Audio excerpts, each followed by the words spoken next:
நச்சுத்தன்மைகளை நீக்கி நமக்கு நோய் எதிர்ப்பு சக்தியை அளிக்கின்றது. அந்த வகையில் மூலிகைகளை நாம் எவ்வாறு பயன்படுத்தலாம் என்பதை பற்றி நமக்கு விளக்க வருகிறார் டாக்டர் கௌதமன் அவர்கள். நம் விடையிலேவா நிகழ்ச்சியின் அடுத்த பகுதியாக வரவிருப்பது பல்லாண்டு வாழ்ந்திட. அன்பான கலைஞர் தொலைக்காட்சி நேயர்களுக்கு என்னுடைய இனிமையான காலை வணக்கங்கள். இன்றைக்கி நம்ம பார்க்கக்கூடிய தாவரத்துடைய பெயர் தரா அப்படின்னு சொல்லக்கூடிய ஒரு தரையில் படர்ந்து வளரக்கூடிய ஒரு செடி வகை தாவரம். ரொம்ப வட்ட வடிவமான இலைகளை கொண்டும் பார்ப்பதற்கு உருண்டை வடிவமாக காய்களை கொண்டிருக்கக்கூடிய ஒரு கலை செடி வகை தாவரம்னு இந்த தராவை சொல்லலாம். இந்த தராவை பொறுத்தவரையிலும் பார்த்திங்கன்னா பொதுவாக தமிழகம் முழுவதும் ஏன் தென்னிந்தியா முழுவதுமாகவே கலை செடியாக வளர்ந்திருப்பதை நாம் பார்க்க முடியும். பொதுவாக களிமண் பூமிகளில், மணல் பகுதிகளில், செம்மண் பகுதிகளில் கூட இதை பார்க்க முடியும். இந்த தராவை பொறுத்தவரையிலும் பார்த்திங்கன்னா வெரிகோஸ் அல்சர் அப்படின்னு நம்ம சொல்லக்கூடிய அந்த ஒரு பிரச்சனைகளுக்கும், மேக கிரந்தி அதாவது சர்க்கரை நோயினால் ஏற்படுகின்ற அந்த புண்களுக்கும் இயற்கை கொடுத்திருக்கின்ற ஒரு பெரிய வரம்னே நம்ம சொல்ல முடியும். ஏன்னா பெரும்பாலும் பார்த்திங்கன்னா இன்றைக்கி வெரிகோஸ் அல்சர் சம்பந்தப்பட்ட பிரச்சனைகளாக இருந்தாலும் அல்லது சர்க்கரை நோயினால் ஏற்படுகின்ற ஒரு காயமாக இருந்தாலும், குறிப்பாக பாதங்களில் ஏற்படுகின்ற, கால்களில் ஏற்படுகின்ற காயங்களாக இருந்தாலும் இன்றைக்கு மாடர்ன் மெடிசனில் மிகப்பெரிய அளவில் உதவிகள் செய்ய முடிவதில்லை அப்படிங்கிறது தான் ஒரு நிதர்சனமான உண்மை. 5 வருடம், 10 வருடம், ஏன் 20 வருடங்களாக கூட வெரிகோஸ் அல்சர்னால் பாதிக்கப்பட்டிருப்பவர்கள் நிறைய பேர் இருக்காங்க. இந்த வெரிகோஸ் அல்சர் நோயை குணப்படுத்தக்கூடிய ஒரு மிகப்பெரிய மூலிகை இந்த தரா. பாரம்பரிய மருத்துவத்தில் 2 வகையாக அந்த தராவை உபயோகப்படுத்துகிறாங்க. முதல் வகை, இந்த தராவை என்ன பண்ணுறாங்கன்னா ஒரு சாம்பல் மாதிரி செய்யும்போது அது பார்ப்பதற்கு ஒரு ப்ளூ கலரில் ஒரு நீல நிறமான ஒரு சாம்பலாக அது மாறிவிடுகிறது. அந்த சாம்பலை 100 மில்லி தண்ணீருக்கு 25 மில்லிகிராம் அப்படிங்கிற அளவுக்கு அந்த தண்ணீரில் அதை கரைத்து அந்த காயங்களை கழுவ உபயோகப்படுத்துகிறாங்க. தரா வைத்து உருவாக்கப்பட்ட அந்த புண்ணை கழுவுவதற்கு உள்ள நீரை கொண்டு கழுவும் போது இறந்த திசுக்கள் முழுமையாக வெளியேற்றப்பட்டு அந்த இடத்தில் இருக்கக்கூடிய இன்ஃபெக்ஷன் முழுமையாக வெளியேற்றப்படுறதுனால மிக வேகமாக அந்த இடத்தில் காயங்களை ஆற்ற அது உதவுகிறது அப்படிங்கிறது ஒன்று. வெரிகோஸ் வெயின் அல்சராக இருந்தாலும் சரி, அல்லது சர்க்கரை நோயினால் ஏற்படுகின்ற காயங்களாக இருந்தாலும் வெளிப்புறமாக சுத்தமான நீரில் 25 மில்லிகிராம் இந்த தராவுடைய சாம்பலை போட்டு கழுவும் போது அது அந்த காயத்தை நீக்குவதற்கு மிகப்பெரிய அளவில் உதவுகிறது. இரண்டாவது பார்த்திங்கன்னா இந்த தராவை உலர வைத்து பொடி செய்து எடுக்கக்கூடிய அந்த ஒரு சூரணம். 1 லிட்டர் தண்ணிக்கு 20 கிராம் அளவுக்கு இந்த சூரணத்தை இட்டு நன்றாக கொதிக்க வைத்து 500 மில்லியாக குறைத்து வடிகட்டி எடுக்கக்கூடிய அந்த ஒரு கஷாயத்தை 3 பாகமாக பிரித்து காலை 150 மில்லி, மதியம் 150 மில்லி, இரவு 150 மில்லி உணவுக்கு முன்பு சாப்பிட வேண்டும். அந்த மாதிரி இந்த ஒரு கஷாயத்தை சாப்பிடும்போது பார்த்திங்கன்னா இந்த வெரிகோஸ் வெயின் சம்பந்தப்பட்ட கோளாறுகள், வெரிகோஸ் வெயினினால் ஏற்படுகின்ற அல்சர் சம்பந்தப்பட்ட கோளாறுகள், சர்க்கரை நோயினால் ஏற்படுகின்ற கால்களில் குறிப்பாக பாதங்களில் ஏற்படுகின்ற அந்த நிறமாற்றம், சர்க்கரை நோயினால் ஏற்படக்கூடிய கால் புண், இது சம்பந்தப்பட்ட பிரச்சனைகள் நன்றாக மாறுவதை நம்ம பார்க்கலாம். அதே போல் வெண்மேகம் அப்படின்னு சொல்லக்கூடிய ஒரு பிரச்சனை, அதாவது சிறுநீர் கழிக்கும்போது பார்த்திங்கன்னா பால் போன்று வெண்மையாக சிறுநீர் போகக்கூடிய ஒரு பிரச்சனை. பொதுவாக மாடர்ன் மெடிசனில் அந்த யூரின் எடுத்து நம்ம டெஸ்ட் பண்ணி பார்த்தோம்னா உடலில் இருக்கக்கூடிய புரோட்டீன் வேகமாக உடலை விட்டு சென்று கொண்டிருக்கின்ற ஒரு பிரச்சனைன்னு சொல்லலாம். அந்த மாதிரி உடலை விட்டு செல்லக்கூடிய அந்த ஒரு பிரச்சனை ஏற்படும் போது நாளடைவில் சிறுநீரக செயல் குறைபாடு நோய் அப்படின்னு சொல்லக்கூடிய அது கிட்னி ஃபெயிலியராக ஆகிறதுக்கான ஒரு பாசிபிலிட்டி உண்டு. இந்த மாதிரி ஏற்படுகின்ற வெண்மேகம் சம்பந்தப்பட்ட பிரச்சனைகளுக்கு நல்ல தீர்வளிக்கக்கூடிய ஒரு மருந்து இந்த தரா. ஏற்கனவே சொன்ன மாதிரி 1 லிட்டர் தண்ணீர் எடுத்து அதில் 20 கிராம் அளவுக்கு சூரணத்தை இட்டு கொதிக்க வைத்து அதை 1/2 லிட்டராக குறைத்து வடிகட்டி எடுக்கக்கூடிய அந்த ஒரு கஷாயத்தை காலை ஒரு முறை உணவுக்கு முன்பு, இரவு ஒரு முறை உணவுக்கு முன்பு அப்படின்னு எடுத்துக்கொள்ளும் போது எவ்வளவு நாள்பட்ட வெண்மேகமாக இருந்தாலும் அது குறைந்து அந்த புரோட்டீன் லீக் கொஞ்சம் கொஞ்சமாக மறையிறத பார்க்கலாம். அதே போல் இன்றைக்கு குழந்தைகள் நிறைய பேருக்கு பார்த்திங்கன்னா நெஃப்ரோட்டிக் சிண்ட்ரோம் அப்படின்னு சொல்லக்கூடிய ஒரு பிரச்சனை. குழந்தை நன்றாக இருப்பாங்க, திடீர்னு பார்க்கும்போது குழந்தைகளுடைய முகமெல்லாம் வீங்க ஆரம்பிக்கும், கால்கள்லாம் வீங்க ஆரம்பிக்கும். போய் நம்ம பரிசோதனை செய்து பார்த்தோமே ஆனால் உடனே சொல்லுவாங்க இந்த குழந்தையுடைய கிட்னி சரியாக வேலை செய்ய மாட்டேங்குது, உடல் அந்த கிட்னி உடலுக்கு தேவையான சத்துக்களையும் சேர்த்து வெளியில் அனுப்புது அப்படின்னு சொல்லுவாங்க. இந்த நெஃப்ரோட்டிக் சிண்ட்ரோம் சம்மந்தப்பட்ட பிரச்சனைகளுக்கும் இந்த தரா ஒரு மிகச்சிறந்த மருந்து. ஏற்கனவே சொன்ன மாதிரி குழந்தைகளுக்கு 100 மில்லி தண்ணீருக்கு 5 கிராம் அளவு சூரணத்தை இட்டு ஒரு 5 நிமிடம் கொதிக்க வைத்து வடிகட்டி எடுக்கக்கூடிய அந்த ஒரு கஷாயத்தை காலை 25 மில்லி, மதியம் 25 மில்லி, இரவு 25 மில்லின்னு உணவுக்கு முன்பு கொடுக்கணும். அந்த மாதிரி கொடுக்கும்போது ஒரு 6 மாத காலத்திலேயே கிட்னி ஃபங்க்ஷன்ஸில் நிறைய மாறுதல்கள் ஏற்படுவதை நம்ம பார்க்க முடியும். தராவுடைய இன்னொரு மிக முக்கியமான குணம் என்னன்னு கேட்டிங்கன்னா, பால்வினை நோய்களுக்கு இது ஒரு மிகச்சிறந்த மருந்துன்னு சொல்லலாம். பொதுவாக இன்றைக்கு பார்த்திங்கன்னா பால்வினை நோய்களுடைய தாக்கம் அதிகமாக இருக்கிறது. சிஃபிலிஸ்ன்னு சொல்லக்கூடிய ஒரு நோய், கனோரியான்னு சொல்லக்கூடிய ஒரு நோய், அதே போல் இன்னும் நிறைய வகையான பால்வினை நோய்கள் இன்றைக்கு தாக்கம் அதிகமாக இருக்கிறத பார்க்குறோம். அந்த தவறான உடலுறவு பழக்கங்கள், டாய்லெட்ஸ்லாம் க்ளீன் இல்லாத இடத்துல நம்ம உபயோகப்படுத்தும் போது ஒருத்தரிடமிருந்து இன்னொருத்தருக்கு அது பரவுறதை பார்க்குறோம். இன்றைக்கு பால்வினை நோய்களுக்கு மாடர்ன் மெடிசனில் நல்ல தீர்வு இருக்கா அப்படின்னு கேட்டோம்னா இல்லைன்னு தான் சொல்லணும். ஏன்னா அவங்க இன்றைக்கு கொடுக்கக்கூடிய தீர்வுகள் எல்லாமே தற்காலிக தீர்வாக தான் இருக்குது. அந்த மருந்துகளை உபயோகப்படுத்தும் போது பிரச்சனை இல்லாமல் இருக்கும். 1 வருடம் 2 வருடம் ஆன பிறகு மீண்டும் பார்த்திங்கன்னா அதே பிரச்சனை வருவதற்கான வாய்ப்புகள் இருக்கக்கூடிய ஒரு சாத்தியக்கூறு இருக்குது. இந்த பால்வினை நோய்களை முழுமையாக கட்டுக்குள் கொண்டு வருவதற்கு, அது சம்பந்தப்பட்ட பிரச்சனைகளை நீக்குவதற்கு பார்த்திங்கன்னா இந்த தரா உபயோகப்படுத்தப்பட்டு வருகிறது. பாரம்பரிய மருத்துவர்களால் பல நூற்றாண்டுகளாக உபயோகப்படுத்தப்பட்டு வருகின்ற மிக மிக முக்கியமான ஒரு விஷயம் என்னன்னு கேட்டிங்கன்னா இந்த தரா தான். தராவிலிருந்து எடுக்கக்கூடிய சாம்பல் ஒரு 500 மில்லிகிராம் அளவுக்கு சிறிதளவு பசு வெண்ணெயில் கலந்து காலை ஒரு முறை, இரவு ஒரு முறை, உணவுக்கு முன்பு அப்படிங்கிற மாதிரி ஒரு 3 மண்டலம் தொடர்ந்து சாப்பிட வேண்டும். அந்த மாதிரி சாப்பிடும்போது பார்த்திங்கன்னா அந்த பால்வினை நோய் இருக்கும்போது நமக்கு ஏற்படக்கூடிய தொந்தரவுகள், எரிச்சல் சம்பந்தப்பட்ட கோளாறுகள், அதே போல் பார்த்திங்கன்னா சிறுநீர் கழிக்கும்போது ஏற்படுகின்ற இரத்தப்போக்கு, சில நேரங்களில் பிறப்புறுப்புகளில் ஏற்படுகின்ற அரிப்புகள், அந்த இடத்தில் சீழ்வடிதல் சம்பந்தப்பட்ட கோளாறுகள், இந்த மாதிரி ஏற்படுகின்ற எல்லா விதமான பிரச்சனைகளையும் படிப்படியாக குறைவதை நம்ம பார்க்க முடியும். அந்த அளவுக்கு பால்வினை நோய்கள் சம்பந்தப்பட்ட பிரச்சனைகளை நீக்குகின்ற சக்தி இந்த தராவுக்கு உண்டு. அதே போல் இந்த வெயில் காலம் முடிந்து திடீர்னு ஏற்படுகின்ற அந்த மழை காலத்தில் உடம்பெல்லாம் பார்த்திங்கன்னா ஒரு மாதிரி அரிப்பு ஏற்படும்.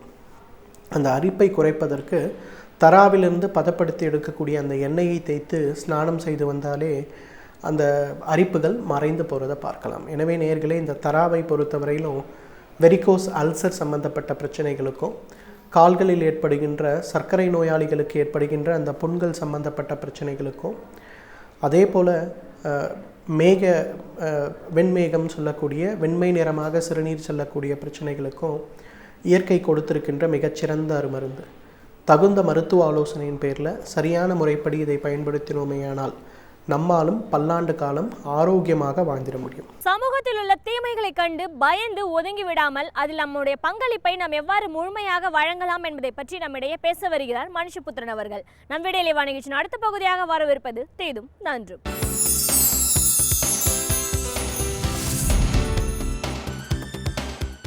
வணக்கம் நண்பர்களே, இன்னும் ஒரு இனிய காலை பொழுதில் தீதும் நன்றும் நிகழ்ச்சியில் உங்களை சந்திப்பதில் மிக்க மகிழ்ச்சி அடைகிறேன். மனித வாழ்க்கையில் ஏற்படக்கூடிய சில துயரங்கள், சில பிரச்சனைகள், சில அவலங்கள், அவற்றை எப்படி தீர்த்து கொள்வது என்று தெரியாமல் மனிதர்கள் அடைகிற தவிப்புகள், இதை பற்றி நாம் எத்தனையோ விஷயங்களை நம்முடைய சொந்த வாழ்க்கையிலும் பார்க்கிறோம், மற்றவர்களுடைய வாழ்க்கையிலும் பார்க்கிறோம், செய்திகளாகவும் கேள்விப்படுகிறோம். சில பிரச்சனைகளுக்கு என்ன தீர்வு என்று நம்மால் ஒருபோதும் கண்டுபிடிக்க முடிவதே இல்லை.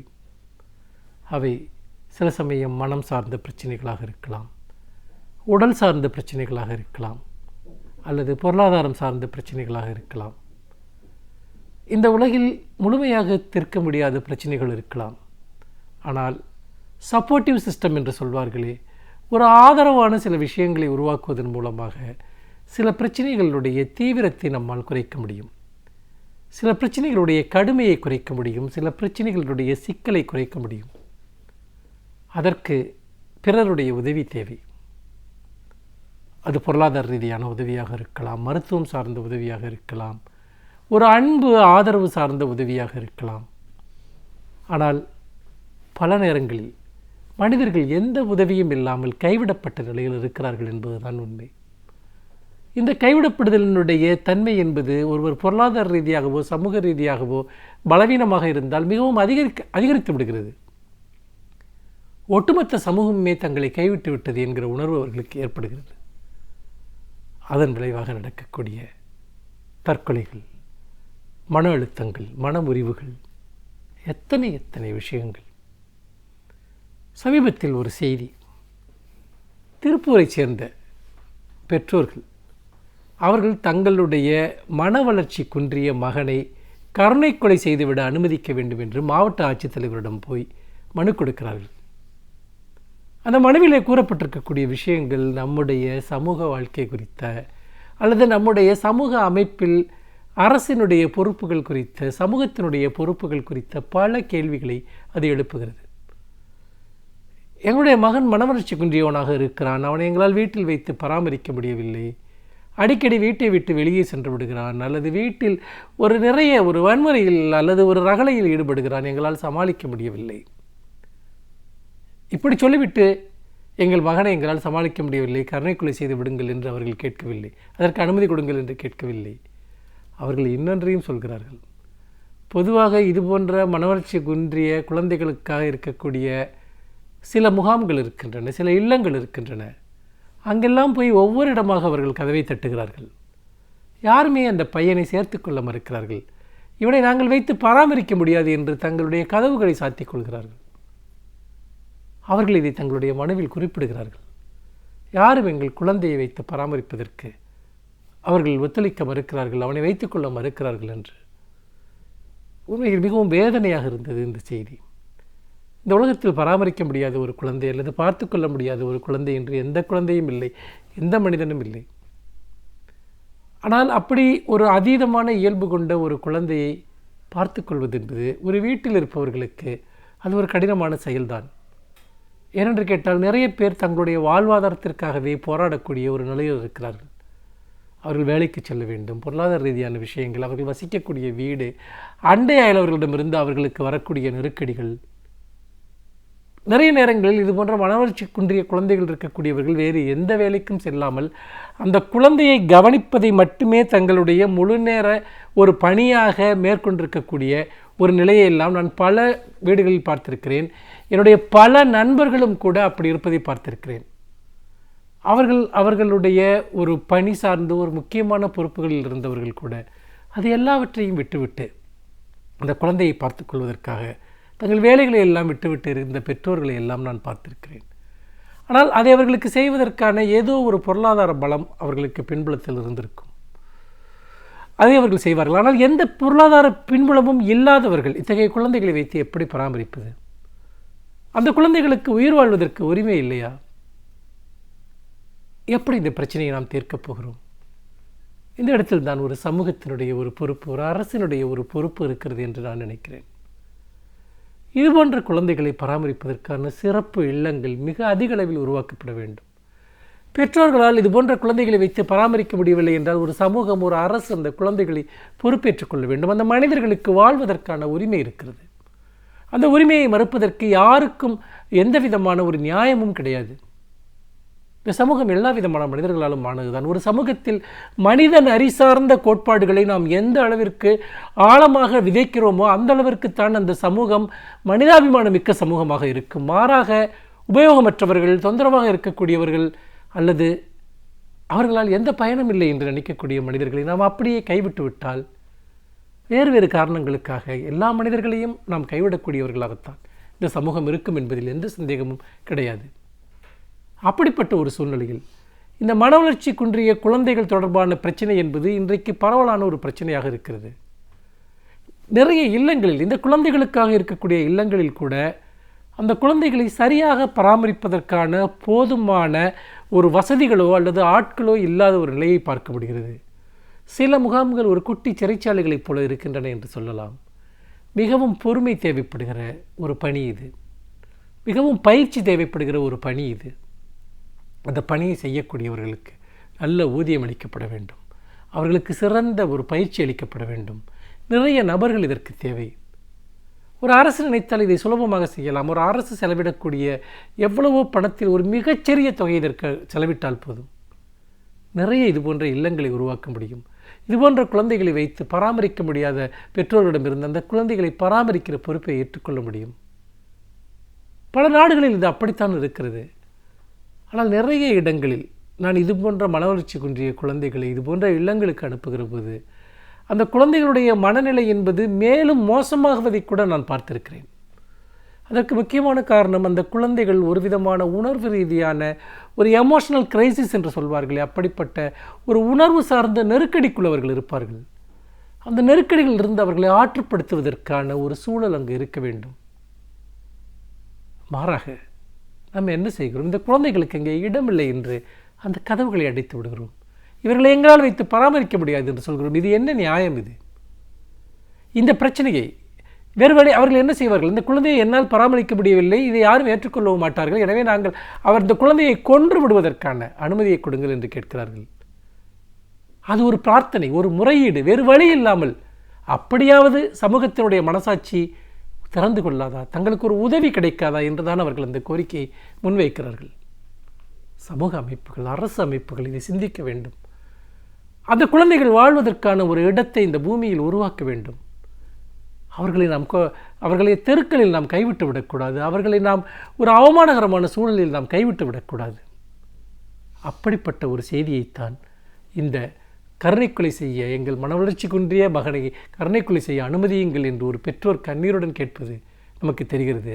அவர்கள் கேட்பது மரணத்தை அல்ல, தங்கள் குழந்தைக்கான ஒரு வாழ்வை என்பதை நாம் மறந்துவிடக்கூடாது. மீண்டும் இன்னும் ஒரு புதிய சிந்தனையோடு உங்களை சந்திக்கிறேன். நன்றி, வணக்கம். பல்வேறு துறைகளை சார்ந்த பிரபலங்கள் அவர்களுடைய அனுபவங்களை நம்முடன் பகிர்ந்து கொள்ளும் போது அது நமக்கு சிறந்த தூண்டுகோலாக அமைகின்றது. அந்த வகையில் இன்றைய சிறப்பு விருந்தினர் யார் என்பதை பற்றியும் அவர்கள் என்ன செய்திகளை நம்முடன் பகிர்ந்து கொள்ளப் போகிறார் என்பதையும் பார்க்கலாம். நம் வீடியோ நிகழ்ச்சியின் அடுத்த பகுதியாக வரவிருப்பது சிறப்பு விருந்தினர் பகுதி.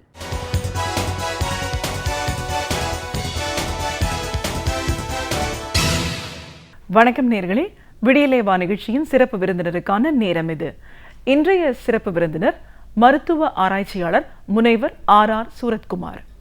ஒரு மருத்துவ நிறுவனத்தோட இயக்குனரா, மருத்துவ ஆராய்ச்சியாளரா, மருத்துவம் துறை அப்படிங்கிறது என்ன, மருத்துவர் உபகரணங்கள், அதை தாண்டி சேவைன்ற ஒரு விஷயம் எந்த அளவுக்கு ஒரு முக்கிய பங்களிப்பு அளிக்குது, அதை பற்றின ஆராய்ச்சிகள் என்ன சொல்லுது, இப்படி நிறைய விஷயங்களை நாம் இன்னைக்கு அவர்கிட்ட கேட்டு தெரிஞ்சுக்கலாம். ஒரு மருந்து கம்பெனியோட நிறுவனரா, ஒரு மருத்துவ ஆராய்ச்சியாளரா எங்கள் நிகழ்ச்சிக்கு உங்களை நாங்கள் முதல்ல வரவேற்கிறோம் சார். சந்தோஷம்.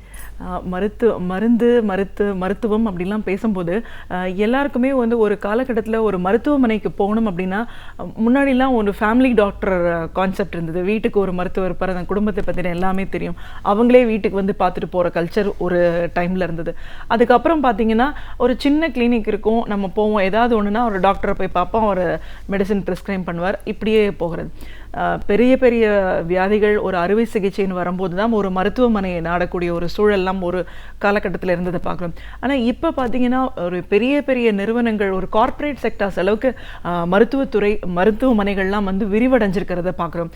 அதோட தேவை உண்மையாகவே எங்கேருந்து ஆரம்பிச்சுது?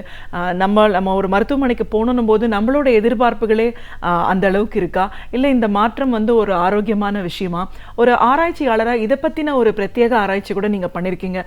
ஒரு சர்வீஸ் அப்படிங்கிறதோட முக்கியத்துவம் என்ன, மருத்துவமனைகளை அப்பாற்பட்ட எல்லா இடத்துலையுமே மக்கள் வந்து எதை நோக்கி போகிறாங்க, எதை விரும்புகிறாங்க, அதுக்காகவே நீங்கள் ஒரு ஆராய்ச்சி பண்ணியிருக்கீங்க.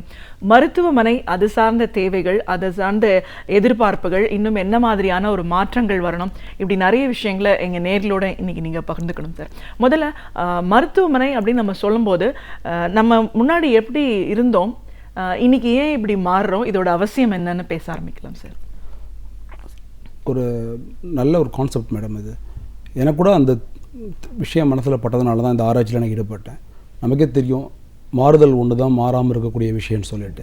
ஸோ நானே சின்ன குழந்தையாக இருக்கும்பொழுது போகக்கூடிய மருத்துவமனைக்கும் நம்ம இன்றைக்கி ட்ரீட்மெண்ட் செல்லக்கூடிய மருத்துவமனைக்கும் பார்த்திங்கன்னா ஏகப்பட்ட வித்தியாசங்கள் இருக்குது.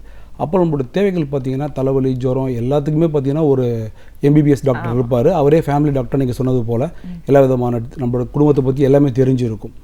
ஆனால் இன்றைக்கி வரக்கூடிய இந்த அட்வான்ஸ்மெண்ட் இந்த மெடிசனில் வந்து அந்த டாக்டரே வந்து முதல்ல வந்து you don't want take risk. 2 நாளைக்கு மேலே 3 நாளைக்கு மேலே தலைவலி இருந்ததுன்னா அவரே என்ன பண்ணிடுறாரு, நீங்கள் ஒரு ஃபிசிஷியன்ட்ட போங்க, நியூரோ ஃபிசிஷியன்ட்ட போயிடுங்க அப்படின்னு சொல்லிட்டு அவரே என்ன பண்ணிடுறாரு, ரெஃபர் பண்ணிடுறாரு. So nobody wants to take risk இன்றைக்கி உள்ள காலகட்டங்களில். ஏன்னா பிகாஸ் மெடிக்கல் லீகல் ப்ராப்ளம், நாளைக்கு நீங்கள் அன்றைக்கே சொல்லியிருந்திருக்கலாமே, நாங்கள் போயிருந்திருக்கலாமேன்னு சொல்லிட்டு மக்களுடைய எதிர்பார்ப்பு வந்து அதிகமானதுனால டாக்டர் எல்லாமே வந்து உங்களை வேறு இடத்துக்கு செல்லக்கூடிய சூழ்நிலைக்கு மாற்றப்பட்டிருக்கிறாங்க. அதுதான் முக்கியமான தேவை.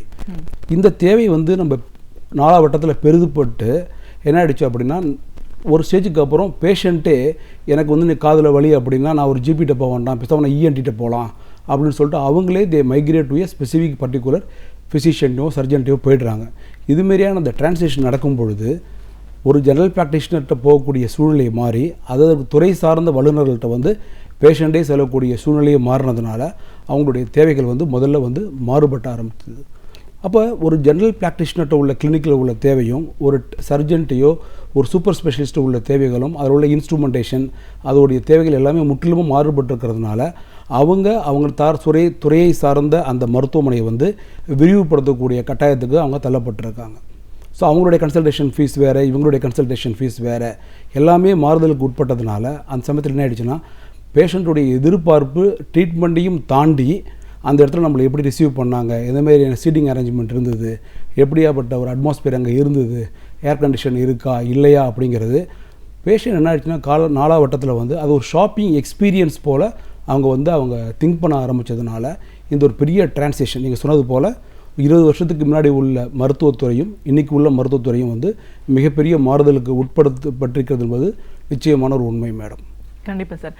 அதை பற்றி பேசணும் அப்படின்னும் போது ஒரு மருத்துவ ஆராய்ச்சியாளர் அப்படிங்கிற முறையில் இந்த மாதிரியான ஒரு சேவை எவ்வளோ தூரம் தேவைப்படுது, அதில் என்ன மாற்றங்கள் நம்மளுக்கு இன்றைக்கி தேவை அப்படிங்கிறதுக்கான ஒரு ஆராய்ச்சி நீங்கள் பண்ணியிருக்கீங்க. அதில் நீங்கள் ஒரு பிஹெச்டி பட்டம் பெற்றிருக்கீங்க அப்படின்னும் போது இந்த தேவைகளை பற்றின ஒரு ஆராய்ச்சி பண்ணணும் அப்படிங்கிற ஒரு எண்ணம் எப்படி ஏற்பட்டுச்சு? உங்களோட ஆய்வுகளில் நீங்கள் சொல்லக்கூடிய விஷயங்கள்.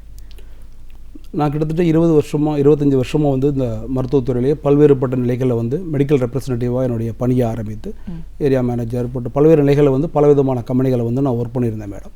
அப்புறம் சொந்தமாக நானே ஒரு கம்பெனி வந்து ஒரு 15 வருஷத்துக்கு முன்னாடி ஆரம்பித்து மிக சக்ஸஸ்ஃபுல்லாக நடத்திட்டு இருக்கேன், ஹை கேர் ஃபார்மான ஒரு கம்பெனியில். அப்போ நான் ஒவ்வொரு முறையும் ஹாஸ்பிட்டலில் வந்து டாக்டரை பார்க்க போகும்பொழுது என்னுடைய நிலையிலேருந்து நான் பார்க்கும்பொழுது நான் ஒரு மருத்துவ பிரதிநிதியாகவோ ஒரு மேனேஜராகவோ பார்க்காம ஒரு பேஷண்ட்டுடைய மனபாவத்தின்னு பார்க்கும்பொழுது இந்த இடத்துல சீட்டிங் அரேஞ்ச்மெண்ட் சரியில்லாமல் இருக்கே, இன்னும் கொஞ்சம் பெட்டராக ரிசீவ் பண்ணியிருக்கலாம், இங்கே ஃபேன் போட்டுருக்கலாமே அப்படின்னு சொல்லிட்டு எனக்குள்ள பலவிதமான கேள்விகள் வந்தது. அந்த கேள்விகளுக்கெல்லாம் விடை தெரியணும்னு ஆசைப்படும் பொழுது தான் இந்த பிஹெச்டியை படிக்கலாம் அப்படின்னு சொல்லிட்டு பிஹெச்டி வந்து ஆராய்ச்சியை வந்து அழகப்பா யூனிவர்சிட்டி காரைக்குடியில் ரிஜிஸ்டர் பண்ணிவிட்டு சக்ஸஸ்ஃபுல்லாக நான் அந்த பிஹெச்டியை முடிச்சிருக்கேன். பேஷண்ட் ரிலேஷன்ஷிப் மேனேஜ்மெண்ட்டில் சர்வீஸ் கேப்போடைய இன்ஃப்ளூயன்ஸை பற்றி பண்ணியிருக்கேன். சர்வீஸ் கேப் அப்படிங்கிறது ஒரு டெர்மினாலஜி வேணால் புதுசாக இருக்கலாம், அது வந்து பார்த்திங்கன்னா ஒரு சாதாரண விஷயம் தான் மேடம். லேண்ட்ஸ்கேப் அப்படிங்கிறோம்னா அழகான இயற்கை வளத்தை வந்து நம்ம லேண்ட்ஸ்கேப்னு சொல்கிறோம்.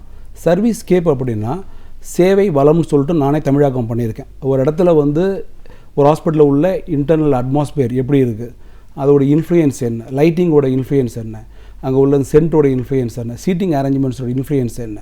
அதாவது நார்மலாக வந்து ஒரு கஸ்டமர் ரிலேஷன்ஷிப் மேனேஜ்மெண்ட் இல்லைனா பேஷண்ட் ரிலேஷன்ஷிப் மேனேஜ்மெண்ட்னா நார்மலாக நம்ம என்ன சொல்கிறோம் அப்படின்னா அந்த அலுவலகத்திலோ அந்த மருத்துவமனையிலோ பணிபுரியக்கூடிய ஊழியர்கள் நம்மளை வந்து எவ்வாறாக கவனிக்கிறாங்க, நம்மளை எப்படி ரிசீவ் பண்ணுறாங்க, நம்மளை எப்படி டேக் கேர் பண்ணுறாங்கிறது தான் நம்ம இவ்வளோ நாளாக வந்து பார்த்த ஒரு விஷயம் பேஷண்ட் ரிலேஷன்ஷிப் மேனேஜ்மெண்ட்டில். ஆனால் இந்த சர்வீஸ் கேப்பில் என்னென்னா இந்த ஊழியர்களுடைய பங்கு இல்லாமல் அந்த பொருட்களுடைய பங்கு, அந்த physical environment, how does it influence the particular customer or patient in patient relationship management, how it enhance the patient relationship மேனேஜ்மெண்ட்டுங்கிறது இதை பற்றி ஒரு சின்க்ரனைசேஷன் தான் நான் படிச்சிருக்கேன் மேடம். அப்படி பார்க்கும்பொழுது இந்த சர்வீஸ் கேப் அப்படிங்கிறத பற்றி ரொம்ப எளிமையாக விளக்கணும்னு ஆசைப்பட்டோம்னா நம்ம இந்த ரோட் சைடில் வந்து நிறையா நடைபாதைகளை வந்து உணவுப் பொருட்கள்லாம் வந்து விற்கிறாங்க, இட்லி தோசை எல்லாம் விற்கிறாங்க, நம்மளுக்கு தெரிஞ்சிருக்கும். நம்மளை பெரும்பாலானவங்க வந்து அதை சாப்பிட்றதுக்கு வந்து மேபி நம்மளுடைய சுய கௌரவத்தினால சாப்பிடாமல் இருந்திருக்கலாம், சில பேர் வந்து அதை சாப்பிடலாம் வருமானத்துக்கு கம்மியாக உள்ளவங்களுக்கு வந்து. அதே அருகாமையில் ஒரு பெரிய ஹோட்டலில் பார்க்கும்பொழுது அதே ஃபுட்டு, அது இட்லியோ தோசையோ இங்கே என்ன இருக்காங்களோ அதே ஃபுட்டு அங்கே கிடைக்கும் பொழுது இப்போ வந்து ரெண்டோடைய குவாலிட்டியும் ரெண்டோடைய டேஸ்ட்டும் ஒரே மாதிரியாக இருக்குன்னு வச்சுப்போம். ஆனால் நம்ம போய் சாப்பிடும்போது என்ன நினைக்கிறோம் அப்படின்னோம்னா அந்த பெரிய ஹோட்டலில் சாப்பிடும்பொழுது அந்த ஃபுட்டு வந்து பெட்டராக இருக்கிற மாரி நம்ம நினைக்கிறோம். ஆக்சுவலாக பார்த்தீங்கன்னா அதோடைய தரத்துலேயோ அதோடைய சுவையிலையோ வந்து எந்த பெரிய மாறுதலும் இருக்காது. ஆனால் நம்ம சாப்பிடக்கூடிய இடத்தோடைய சுற்றுப்புற சூழ்நிலை, அந்த வரக்கூடிய மெல்லிய இசையாக இருக்கட்டும் இல்லை லைட்டாக இருக்கட்டும், அந்த ஏர் கண்டிஷன் குளிர்சாதன பெட்டியோடைய வந்து அந்த மென்மையான குளிராக இருக்கட்டும், இதெல்லாம் சேர்ந்து அந்த குவாலிட்டி ஆஃப் த ஃபுட்டை வந்து அதை நமக்கு வந்து அதிகப்படுத்தி காமிக்கிறது இல்லையா. இந்த ஃபிசிக்கல் ஆஸ்பெக்ட்ஸோடைய இம்பார்ட்டன்ஸை படிக்கிறது தான் சர்வீஸ்கேப் மேடம். ஓகே, இப்போ நம்ம குறிப்பிட்டு சொல்லணும் அப்படின்னு சொல்லணுமா, இன்னும் விளக்கமாக பேசணும் அப்படின்னா, நீங்கள் உங்களோட ஆய்வில் நான் பேசும்போதே சொன்னீங்க கலர் கூட வந்து ஒரு முக்கியமான ஒரு பங்களிப்பு கொடுக்குது அப்படின்னீங்க. அதுக்கப்புறம் ஆர்டர், ஃப்ராக்ரன்ஸ், வாசனை கூட இன்னும் ஒரு முக்கியமான ஒரு பங்களிப்பு அப்படின்னு சொல்கிறீங்க. ஒரு மருத்துவமனைக்கு ஒருத்தர் வரும்போது மருந்து, மருத்துவம் இதையெல்லாம் தாண்டி இந்த மாதிரியான விஷயங்கள் எவ்வளோ தூரம் அவரை இன்ஃப்ளூயன்ஸ் பண்ணுது? நிச்சயமாக மேடம், கலரை பற்றி பேசணும் அப்படின்னோம்னா ஆராய்ச்சியோட முடிவுகள் என்ன தெரிவிக்கிறது அப்படின்னா, சில குறிப்பிட்ட நிறங்கள், அதாவது சிகப்பு, மஞ்சள், ஆரஞ்சு, இந்த 3 கலருமே மேடம் அங்கேருந்து ஈஸியாக கவர்ந்து இருக்கக்கூடிய கலர்களாக வந்து ஆராய்ச்சியில் முடிவுகள் தெரிவிக்கிறது. அப்போ வந்து நம்ம அந்த ஒரு ஹாஸ்பிட்டலுடைய முகப்பு எக்ஸ்டீரியருக்கு வந்து இதுமாரி கலர்களை யூஸ் பண்ணும் பொழுது டெஃபினட்டாகவே தட் அட்ராக்ட்ஸ் தி பேஷண்ட்ஸ். அதே சமயத்தில் மேடம் இதில் ஒரு இன்ட்ரெஸ்டிங் ஆஸ்பெக்ட்ஸ் என்னென்னா, அதே கலரை வந்து நீங்கள் வந்து இன்டீரியருக்கு யூஸ் பண்ண முடியாது. ஏன் யூஸ் பண்ண முடியாது அப்படின்னா, you can only attract for moment, but you cannot, patient cannot retain இந்த particular colour for longer period. ஏன்னா அது வந்து ஒரு ஸ்டேஜுக்கு அப்புறம் உங்களுக்கு வந்து அவங்களால வந்து ஒரு அவர்ஷன் க்ரியேட் பண்ணிவிடும். அப்போ என்ன பண்ணலான்னா, அந்த இடத்துக்கு இன்டீரியருக்கு வந்து என்னுடைய ஆராய்ச்சியில் கிடைச்ச தகவல் படி பார்க்கும்பொழுது மோஸ்ட் ஆஃப் தி பேஷண்ட் வந்து தே ப்ரிஃபர் வந்து வெள்ளை நிறத்தையும், ஹாஃப் ஒயிட்டுங்கிற நிறத்தையும், நீல நிறத்தையும், பிங்கு நிறத்தையும் வந்து அவங்க வந்து விரும்புகிறாங்க. இந்த கலர்லாம் வந்து அவங்களுக்கு வந்து ஒரு ப்ளசண்ட்டான என்விரான்மெண்ட்டை என்ஹான்ஸ் பண்ணுறது. ஃபர்தராக இந்த ஆராய்ச்சி அடுத்த லெவல் கொண்டு போனோம்னா, ஃபாஸ்ட் ஃபுட்டு இண்டஸ்ட்ரீஸ் இருக்கு இல்லைங்களா, அந்த இண்டஸ்ட்ரியில் வந்து அவங்க என்ன பண்ணுறாங்கன்னா, இது மாதிரியான சிகப்பு இல்லைனா மஞ்சள் இல்லைனா ஆரஞ்சு கலரத்தை வந்து அவங்க வந்து இன்டீரியர் ஆஃப் தி ஃபாஸ்ட் ஃபுட்டுக்கு யூஸ் பண்ணுறாங்க. நீங்கள் கேட்கலாம் எதுக்கு அவங்க யூஸ் பண்ணலாம்னு கேட்கும். பார்த்தீங்கன்னா ஃபாஸ்ட் ஃபுட்டை பொறுத்தளவுக்கு they don't want customer to spend lot of time in their premises. They want come and take the food and they get away from the premises. அப்போ வந்து இஃப் யூ ஆர் கீப்பிங் ஒரு blue colour போட்டிங்கன்னா the crowd will be staying longer period. The concept of fast food வந்து get defeated madam. இந்த மாதிரி விஷயங்களை பார்க்கும்பொழுது இது வந்து ஒரு ஆராய்ச்சியுடைய ஒரு முதல் நிலை தான். இதில் வந்து இன்னும் பலவேறுபட்ட ஆராய்ச்சிகள் வந்து நிறத்தை பற்றியுமே கூட நிறைய பேர் ஃப்யூச்சரில் வந்து பண்ணலாம். ரெண்டாவது விஷயம் நீங்கள் கேட்டது வந்து இந்த ஓடர் மேடம், இந்த வாசனைகள்.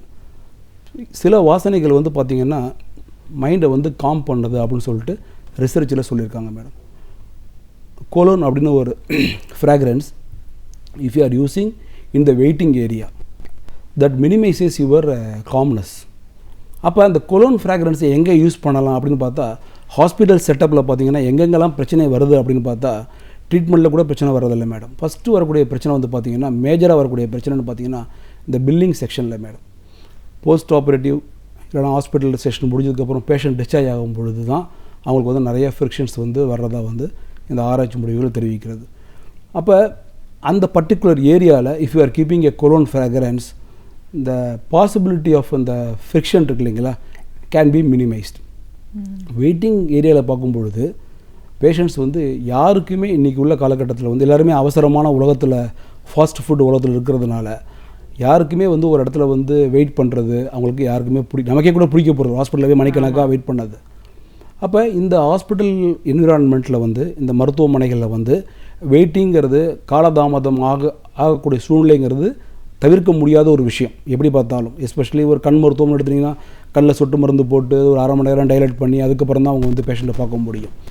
இதுமாரி இடத்துல வந்து பேஷண்ட்டை வந்து நம்ம எப்படி அந்த வெயிட்டிங்கை மினிமைஸ் பண்ணலாம் அப்படின்னு பார்க்கும்பொழுது இதுமாரியான பெட்டர் சர்வீஸ்கேப் லைக் வந்து நல்ல ஓடர், நீங்கள் சொன்னது மாரி நல்ல ஒரு கலர், நல்ல ஒரு ப்ளசண்ட் என்விரான்மெண்ட் என்னென்னலாம் பண்ணணும்னு சொல்லிட்டு பண்ணினோம்னா அந்த பேஷண்ட் வந்து ஈவன் தோ அந்த இடத்துல வந்து அவங்க வந்து வெயிட் பண்ணால் கூட அந்த வெயிட்டிங்கோடைய அந்த பாதிப்பு வந்து அந்த நோயாளிகளுக்கு இருக்காதுங்கிறது இது ஒரு மிகப்பெரிய ஆராய்ச்சியான உண்மை மேடம். இது இப்போது மருத்துவமனை நம்ம பார்க்கும்போது நீங்கள் சொல்லியிருக்கீங்க இதெல்லாம் வந்து நம்ம யோசிச்சு கூட பார்க்கல. இப்போ யோசிச்சா ஆமாம் கரெக்டு, அந்த ஹாஸ்பிட்டலில் போனோம் அப்படி இருந்ததுனால நம்ம சீக்கிரம் போகணுமோன்னு தோணுது அப்படின்றத ஃபீல் பண்ண முடியுது. இப்போ இன்னொரு அட்வான்ஸ்மெண்ட் இதுக்கு அடுத்த நிலைக்கு போகணும் அப்படின்னா, நீங்கள் பேசும்போதே சொன்னீங்க ஹாஸ்பிட்டல் போகணும் அப்படின்னும் போது மெயினாக அந்த பார்க்கிங் ஃபெசிலிட்டிஸ் பற்றி சொன்னீங்க. பார்க்கிங் சரியான முறையில் கொடுக்கலன்னா கூட அங்கே போகிறதுல ஒரு அவர்ஷனை அது ஏற்படுத்துது அப்படின்னு. இது எந்த அளவுக்கு உங்கள் ஆய்வில் உண்மைன்னு சொல்லுவீங்க? நிஜமாவே madam, first impression is the best impression சொல்கிற மாரி ஒரு ஹாஸ்பிட்டலுக்குள்ள நுழைவாயிலே ஏரியா பொறுத்தளவுக்கு பார்த்தீங்கன்னா அந்த பார்க்கிங் ஏரியா தான் மேடம். ஒரு பார்க்கிங் ஏரியாலேயே நமக்கு ஒரு காம்ப்ளிகேஷன் வந்ததுன்னு வச்சுக்கோங்களேன். பார்க் பண்ண வண்டியை வெளில எடுக்க முடியாமையோ, இல்லைனா பார்க் பண்ண முடியாமையோ, இல்லைனா அதுக்கு வந்து போதுமான அளவு ஊழியர்கள் அங்கே இல்லாமல் இருந்தாலேயோ நமக்கு என்ன ஆகும், அந்த இடத்துல வந்து ஒரு எடுத்த உடனே நமக்கு என்ன ஆகும், ஒரு விதமான வெறுப்பு அந்த மருத்துவமனை மேலேயோ இல்லைனா ஒரு இந்த பிஸ்னஸ் எஸ்டாப்ளிஷ் மேலேயோ வருவதற்கான வாய்ப்புகள் இருக்கிறது. அப்போ அந்த பார்க்கிங் லாட், அந்த பார்க்கிங் ஏரியா வந்து பார்க்கும்பொழுது டெஃபினட்டாக இப்போ உள்ள எக்ஸிஸ்டிங் இந்த ஹாஸ்பிட்டலாக இருக்கட்டும், மருத்துவமனைகளாக இருக்கட்டும், இனி வரக்கூடிய காலங்களில் பிளான் பண்ணக்கூடிய மருத்துவமனைகள்லாம் வந்து பார்த்திங்கன்னா ஒரு பெரிய அளவுக்கு முக்கியத்துவத்தை தரணுங்கிறது தான் என்னுடைய ஆராய்ச்சி முடிவு. 1970லேருந்து இன்றைக்கி 2016 முடிய பார்க்கும் பொழுது இந்த 2 சக்கர வாகனங்கள் மற்றும் 4 சக்கர வாகனங்களுடைய growth வச்சு பார்க்கும்போது பார்த்திங்கன்னா ஒரு மிகப்பெரிய லெவலில் வந்து அந்த வளர்ச்சியானது ஏற்பட்ட விஷயம் நமக்கு எல்லாருக்குமே தெரியும். ஸோ மெயின் ப்ராப்ளமே வந்து பார்த்திங்கன்னா எனி ஹாஸ்பிட்டலில் வந்து பார்க்கிங்கில் தான் மேடம் ஆரம்பிக்கிறது. அந்த பார்க்கிங் ஏரியாவை வந்து நம்ம கொஞ்சம் நல்லா யூஸ் பண்ணி அவங்க பேஷண்ட்டை வந்து அந்த இடத்துல வந்து நம்ம கம்ஃபர்ட் பண்ண ஆரம்பிச்சிட்டோம்னாலே அந்த ஒரு திருப்தியாக்கப்பட்ட மனநிலையிலேயே வந்து ஹாஸ்பிட்டலுக்குள்ளே நுழையும் பொழுதே அவங்களுக்கு வந்து அந்த தேவையான அளவுக்கு அவங்களுக்கு வந்து சேவை, நம்ம கொடுக்கக்கூடிய சேவை ஏற்றுக்கொள்ளக்கூடிய மனப்பக்குவத்தை வந்து அங்கே பெற முடிகிறது மேடம். அதில் பார்க்கிங் லாட் பார்க்கும்போது எங்களுக்கு இடமே கிடையாது. இப்போ இன்றைக்கி உள்ள மெட்ராஸ் மாரி ஒரு பெரிய சென்னை போல் ஒரு டிராஃபிக் ஏரியாவில் வந்து உள்ள ஹாஸ்பிட்டலில் நடத்துறதுக்கு இடம் கிடையாது, நம்ம என்ன பண்ண முடியும் அப்படின்னு கேட்டிங்கன்னா என்ன பண்ணலாம்னா, இப்போ இந்த மல்டி லேயர் கார் பார்க்கிங் இப்போலாம் வந்து பெரிய பெரிய ஷாப்பிங் மால்லாம் வந்துருக்கு. ஸோ உங்களுக்கு ஆஃப் கிரவுண்டு தான் கார் பார்க்கிங் ஏரியா உங்களுக்கு கொடுக்கப்பட்டிருக்குன்னா அதில் வந்து 3 லேயராவோ 4 லேயராவோ கட்டி தான் ஆகணும்.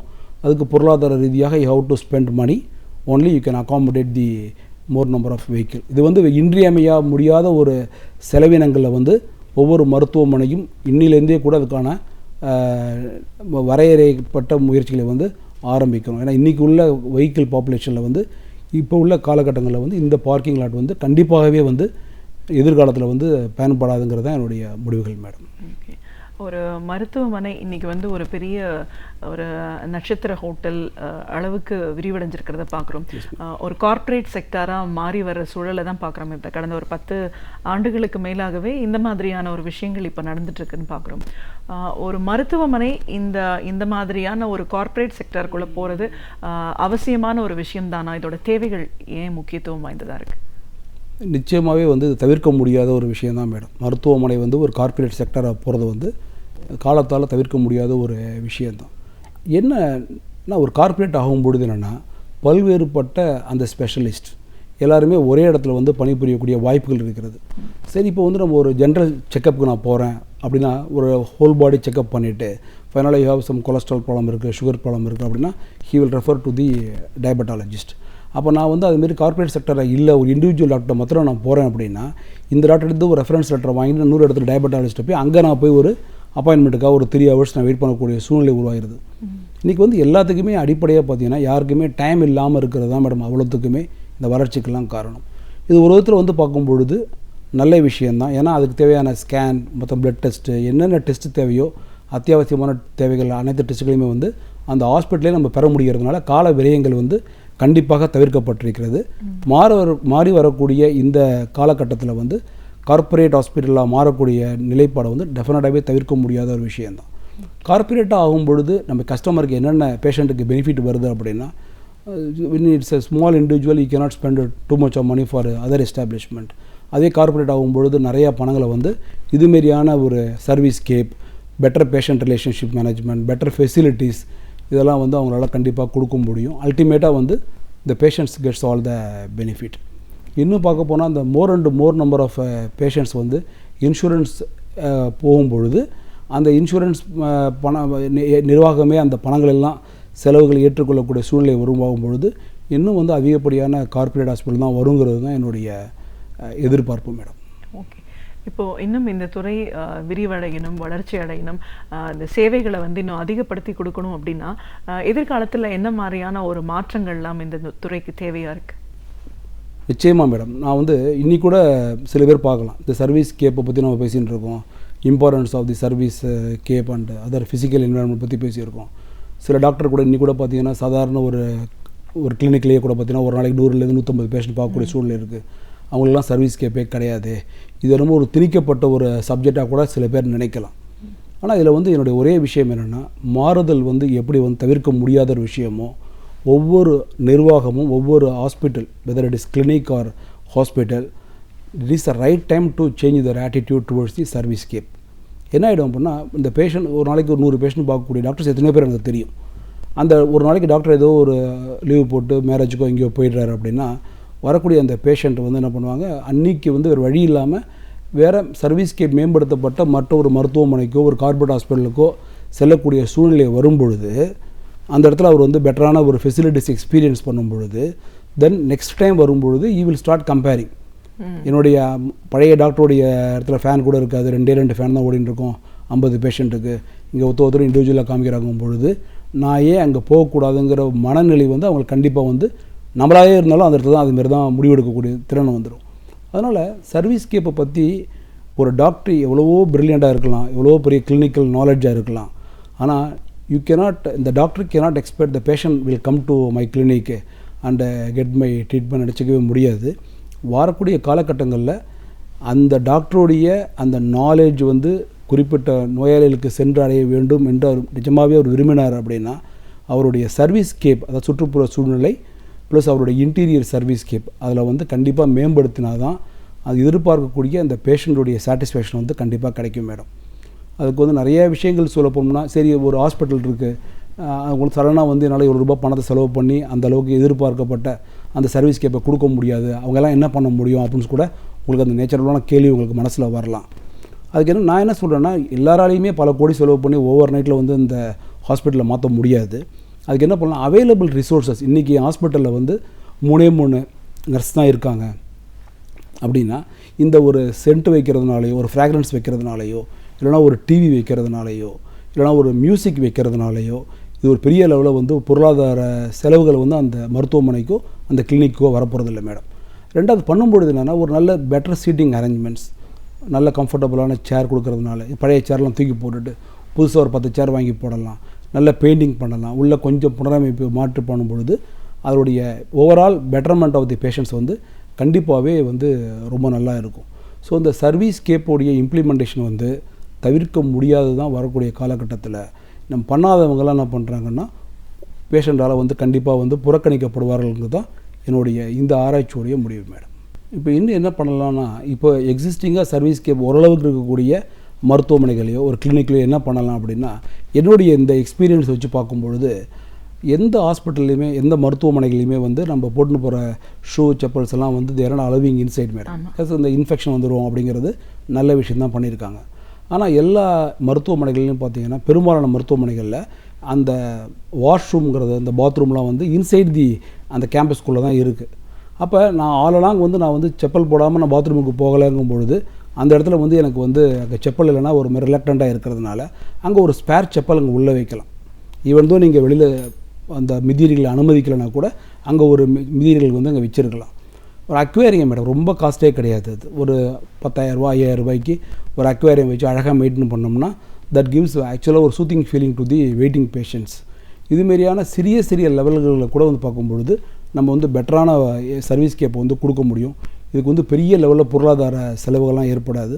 அவைலபிள் ரிசோர்ஸை வச்சு அழகாக பண்ணலாம். இன்னொரு முக்கியமான விஷயம் மேடம், ஒரு 3 ஸ்டாஃப் நர்ஸ் தான் எனக்கு இருக்காங்க அப்படின்னா அந்த 3 ஸ்டாஃப் நர்ஸ் கூட நீங்கள் ஒரு யூனிஃபார்ம் கொடுக்கலாம். ஏன்னா யூனிஃபார்ம் கொடுக்கும்பொழுது என்ன ஆகுதுன்னா, அந்த இடத்தோடைய வந்து அந்த சர்வீஸ்கேப் வந்து இன்னும் மேம்படுத்தி காணப்படுகிறது. அந்த 3 பேரும் ஒரு ப்ரொஃபஷனல் அப்பியரன்ஸ் இருக்குது. ஸோ 2 பேரோ 3 பேரோ அவங்களுக்கு நம்ம வந்து யூனிஃபார்ம் கொடுக்கலாம். ஸோ அவங்க வந்து மற்ற பேஷண்ட்லேருந்து நம்மளுடைய ஸ்டாஃப் நர்ஸை வந்து வித்தியாசப்படுத்தி காட்டக்கூடிய அளவில் இருக்குது. இந்த ப்ரிஸ்கிரிப்ஷன் பேட், இந்த விசிட்டிங் கார்டு, இந்த பில்லிங் எல்லாமே it comes under the servicescape தான் மேடம். இதெல்லாம் வந்து components of the servicescape. Even though it looks very இன்சிக்னிஃபிகண்ட்டாக இருக்கலாம், பட் ஓவராலாக கலெக்டிவ் பேஷண்ட் ரிலேஷன்ஷிப் மேனேஜ்மெண்ட்டில் இந்த சர்வீஸ்கேப்லாம் plays a very vital role madam. இப்போ நீங்கள் சொல்கிற சில விஷயங்கள்லாம் இதெல்லாம் தேவையா அப்படிங்கிற மாதிரி யோசிச்சுட்டு இருந்தாலும் நம்மளுக்குன்னு தேவைன்னு போய் பார்க்கும்போது அந்த நேரத்தில் கண்டிப்பாகவே இதெல்லாம் இருக்கும்போது அது அதிகப்படியான ஒரு வாய்ப்புகளை உருவாக்கி கொடுக்குங்கிறதுக்கு தான் நிதர்சனமான உண்மை நம்ம சொல்லலாம்.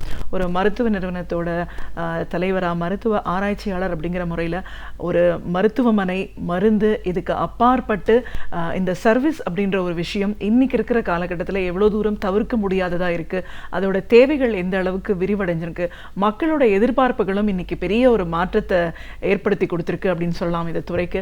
அது ஒவ்வொன்றுத்திலையும் நம்ம கவனத்தோட செயல்படும் போது தான் அந்த மருத்துவமனைக்கு ஒரு பெரிய வாய்ப்பு அதை ஏற்படுத்தி கொடுக்குதுன்னு உங்களோட பார்வைகள் சார்ந்த அனுபவங்கள் சார்ந்த பல விஷயங்களை எங்களோட நீங்கள் முழுமையாக பண்ணதுக்கு நன்றி.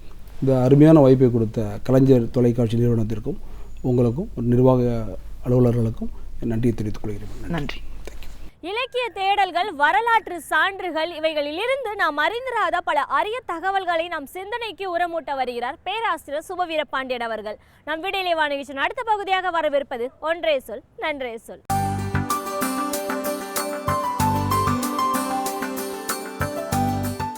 அனைவருக்கும் என் அன்பு வணக்கம்.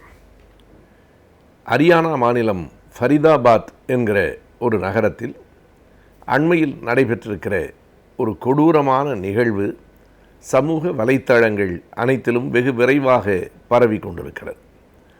அந்த நிகழ்வுக்கு இப்படிப்பட்ட ஒரு கொடுமையான தாக்குதலும் தண்டனையும் வழங்கப்படும் என்பதை நம்மால் நினைத்து பார்க்கவே முடியவில்லை. தில்லியினுடைய எல்லையோரத்தில் மாட்டுக்கறி கடத்தப்பட்டதாகவும் அப்படி கடத்தி சென்ற இருவர், ஒருவர் சுல்தான் இன்னொருவர் முக்தியார் என்கிற அந்த 2 பேரும் தாக்கப்பட்டதாகவும் செய்திகள் வந்தன.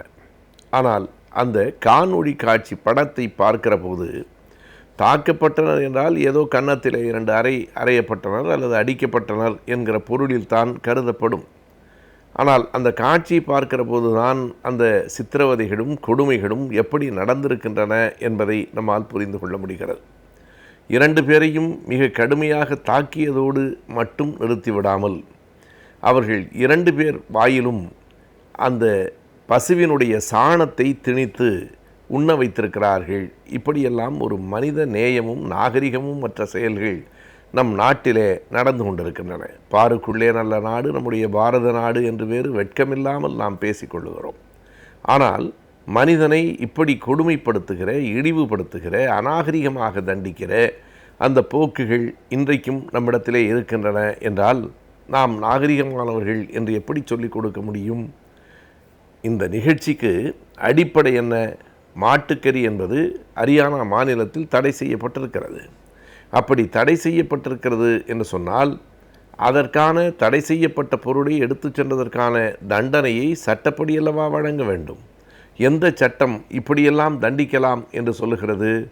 எந்த சட்டம் சட்டத்தை மக்கள் தங்கள் கைகளில் எடுத்துக்கொள்ளலாம் என்று சொல்லுகிறது? ஒரு குறிப்பிட்ட ஒரு குழுவினர், கோ ரக்ஷன் சமிதி என்கிற அந்த அமைப்பை சார்ந்தவர்கள். கோ என்றால் பசு, ரக்ஷன் என்றால் பாதுகாப்பு, சமிதி என்றால் அமைப்பு. எனவே பசுவை பாதுகாக்கிற அமைப்பு என்று ஒரு அமைப்பை வடநாட்டில் வைத்திருக்கிறார்கள். அவர்கள் மனிதனை பாதுகாக்க மாட்டார்கள், மனிதனை பற்றி கவலைப்பட மாட்டார்கள். மனிதனை விட அவர்களுக்கு பசு மாடுதான் மிக முக்கியமானது. எனவே அப்படி ஒரு மத வெறியின் காரணமாக அவர்கள் மனிதர்களை எத்தனை கொடூரமாக நடத்துகிறார்கள் என்பதை அந்த காணொளி காட்சிகள் நமக்கு காட்டுகின்றன. எனவே அந்த இருவரினுடைய வாயிலும் அந்த மாட்டினுடைய சாணத்தை திணித்து அவர்களை சித்திரவதைப்படுத்தி அடித்து உதைத்து, இத்தனைக்கும் பிறகு அவர்கள் 2 பேரையும் கொண்டு போய் அந்த ஃபரிதாபாத் நகரத்தில் இருக்கிற காவல் நிலையத்திலே ஒப்படைக்கிறார்கள். இன்றைக்கு அந்த 2 பேரும் சிறையிலே இருக்கிறார்கள். யாரை கைது செய்திருக்கிறார்கள்? யார் அடிபட்டார்களோ, யார் உதைப்பட்டார்களோ அவர்கள் கைது செய்யப்பட்டிருக்கிறார்கள். மாட்டுக்கறியை கடத்தினார்கள் என்கிற குற்றத்திற்காக அவர்கள் கைது செய்யப்பட்டிருக்கலாம். ஆனால் தண்டனை முடிந்தல்லவா அவர்கள் விசாரணைக்கு கொண்டு போயிருக்கிறார்கள். தண்டனையை முதலில் நிறைவேற்றி முடித்து விட்டார்கள். அதுவும் சட்டத்திற்கு புறம்பான தண்டனை.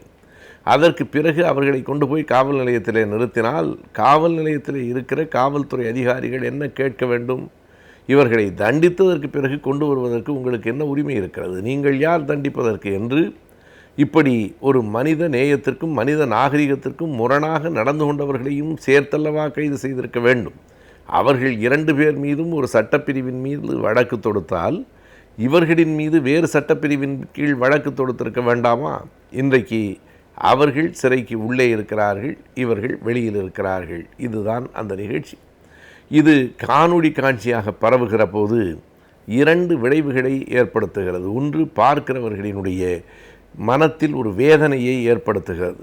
இன்னொரு பக்கத்தில் இப்படியெல்லாம் இந்த நாட்டில் வன்முறை செய்யலாம், அதற்கு எந்தவிதமான தடையும் இல்லை என்கிற ஒரு ஊக்கத்தை வன்முறையாளர்களுக்கு அது கொடுக்கிறது.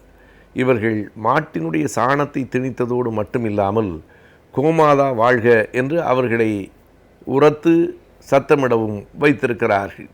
தங்களினுடைய கருத்தை இன்னொருவரின் மீது திணிப்பது, தாங்கள் புனிதம் என்று கருதுகிற ஒன்றை மற்றவர்கள் யாரும் எதையும் செய்துவிடக்கூடாது என்று கருதுவது, அதற்கு சட்ட பாதுகாப்புகளை ஏற்படுத்தி கொள்வது, பிறகு அந்த சட்ட பாதுகாப்புகளுக்கும் கூட போகாமல் சட்டத்திற்கு முரணாக அவர்களை தாக்குவது, அநாகரிகமாக சித்திரவதை செய்வது என்பதையெல்லாம் இன்னமும் ஒரு நாடு அமைதியாக வேடிக்கை பார்த்து கொண்டிருக்கிறது. இந்த வன்முறையாளர்களின் மீது இன்று வரை எந்த சட்டமும் பாயவில்லை, அவர்கள் கைது செய்யப்படவில்லை. இதுதான் இன்றைக்கு இந்தியா இருக்கிற நிலை. இந்தியா என்பது ஒரு பெரிய முன்னேற்றத்தை நோக்கி, வளர்ச்சியை நோக்கி போகிறது என்று நாம் பேசிக்கொள்கிறோம். சுத்தம் சுகாதாரம் பற்றி தொடர்ந்து நாம் விளம்பரங்களை பார்க்கிறோம். ஒரு பக்கத்திலே கழிப்பறைகளை கட்ட வேண்டும், சுத்தமாக சுகாதாரமாக இந்த நாடு இருக்க வேண்டும் என்று பேசிக்கொண்டிருக்கிறோம். இன்னொரு பக்கத்திலே மிக அசுத்தமாக இப்படிப்பட்ட நிகழ்ச்சிகள் நடந்து கொண்டிருக்கின்றன. இரண்டுக்கும் அரசு ஒரு பார்வையாளனாகத்தான் இருக்கிறது என்பதை எண்ணி பார்த்தால் இது ஒரு குறிப்பிட்ட மத வெறி சார்ந்த அந்த கூட்டத்திற்கான ஆதரவாகவே அரசும் இருக்கிறது என்பதை இது காட்டுகிறது. தமிழ்நாட்டிலே தான் இப்படிப்பட்ட செயல்கள் நடைபெறாமல் ஒரு பெரிய பாதுகாப்பு இருக்கிறதே தவிர, வடநாட்டுக்கு உள்ளே போனால் இப்படிப்பட்ட மதவெறி செயல்கள் ஏராளமாக நடந்து கொண்டிருக்கின்றன. அதனால்தான் அங்கே மத கலவரங்கள், போராட்டங்கள், வெடிகுண்டுகள் இவைகளையெல்லாம் நாம் தொடர்ந்து இந்தியாவினுடைய மேற்கு பகுதியில், வடக்கு பகுதியில் பார்த்து கொண்டிருக்கிறோம் என்று சொன்னால் அதற்கு அடிப்படை வாதம்தான் காரணம். இப்படிப்பட்ட மத அடிப்படை வாதம் இருக்கிற போது அது ஒரு பெரிய கலவரத்துக்குத்தான் வழிவகுக்கும். அப்படிப்பட்ட கலவரங்கள் தொடர்ச்சியாக ஒரு அமைதியற்ற நிலையை நாட்டில் உருவாக்கும். இங்கே இந்தியாவிலே 2 பேர் இப்படி தாக்கப்படுகிறார்கள் என்றால் இதனுடைய எதிர் விளைவாக பாகிஸ்தானிலே வேறு 2 பேர் அப்பாவிகள் தாக்கப்படுகிறார்கள். இந்த நிகழ்வுகள் தொடர்ந்து நடைபெற்று கொண்டிருக்கின்றன. மாட்டுக்கறியை கடத்துவது குற்றம் என்று அந்த மாநிலத்தினுடைய சட்டம் சொல்லுமானால் சட்டப்படி தான் நடவடிக்கை எடுக்கப்பட்டிருக்க வேண்டும். சட்டத்தை மீறி செயல்பட்டவர்கள் மீது மிக கடுமையான நடவடிக்கை எடுக்கப்பட்டிருக்க வேண்டும். ஆனால் அவர்கள் மீது எந்த விசாரணையும் இல்லை, அவர்கள் கைது செய்யப்படவும் இல்லை. இந்த நிலை இன்றைக்கு நேற்றைக்கு இல்லை. கொல்கத்தாவிலே இப்படிப்பட்ட நிலை நீடித்த போது அன்றைக்கு 19ஆம் நூற்றாண்டிலேயே விவேகானந்தரே மிக கடுமையாக அதனை எதிர்த்து கண்டித்தார். நீங்கள் மாட்டை பாதுகாப்பதில் எனக்கு எந்த விதமான வேறுபாடும் இல்லை, ஆனால் மனிதர்களை விட மாடுகள் பெரிதென்று நினைக்கிறீர்களே, இது என்ன நியாயம் என்று பெரியார் இல்லை விவேகானந்தரே கேட்டார். எனவே வெள்ளத்திலே மனிதர்களெல்லாம் அடித்து செல்லப்படுகிற போது பசுவை காப்பாற்றுவதற்காக உருவாக்கப்பட்ட அந்த சங்கம்தான் இந்த கோரக்ஷன் சமிதி என்பது. அதே சங்கத்தினுடைய தொடர் செயல்பாடாகத்தான் இன்றைக்கு இதையும் நாம் பார்க்கிறோம்.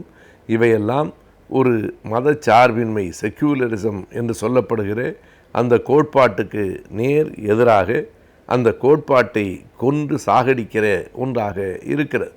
ஆனால் இதற்கு இன்று வரையில் அந்த மாநிலத்தில் இருக்கிற அரசோ காவல்துறையோ மிக கடுமையாக எதிர்வினை ஆற்றவில்லை. அந்த காணொளி காட்சி இன்றைக்கு நாடு முழுவதும் பரவி கொண்டிருக்கிறது. அறிவியல் தொழில்நுட்ப வளர்ச்சியின் காரணமாக ஊடகங்களில், சமூக வலைத்தளங்களில் இவற்றையெல்லாம் இன்றைக்கு தடுக்க முடியாமல் இருக்கிறது. இல்லையானால் இவற்றையும் கூட தடுத்திருப்பார்கள். என்ன நடந்தது என்பதே அந்த வட்டத்தில் இருந்த தாக்கியவர்களுக்கும் தாக்கப்பட்டவர்களுக்கும் மட்டும்தான் தெரிந்திருக்கும். ஆனால் இன்றைக்கு ஊடகங்களை யாராலும் தடுக்க முடியாத காரணத்தால் சமூக வலைத்தளங்கள் எல்லா இடங்களிலும் ஊடுருவி பாய்ந்து கொண்டிருப்பதால் இந்த உண்மைகள் வெளிவரத் தொடங்கி இருக்கின்றன. ஆனால் இந்த உண்மைகளும் கூட அறியப்படுகிற உண்மைகளாக மட்டும் இருக்கின்றனவே தவிர தடுக்கப்படுகிற கொடூரங்களாக இன்னமும் மாறவில்லை. மக்கள் எல்லாவற்றையும் படம் பார்ப்பது போலத்தான் இதனையும் பார்க்கிறார்கள். இதனை எதிர்த்து தமிழ்நாட்டில் மட்டுமில்லை, வடநாட்டில் மட்டுமில்லை, இந்தியா முழுவதும் இப்படிப்பட்ட மத அடிப்படைவாதங்களுக்கு எதிரான போர்க்குரல் எழ வேண்டும். வளர்ந்து வரும் இன்றைய அறிவியல் யுகத்தில் நாளுக்கு நாள் பலவிதமான புதிய தொழில்நுட்பங்கள் வளர்ந்து கொண்டே வருகின்றது.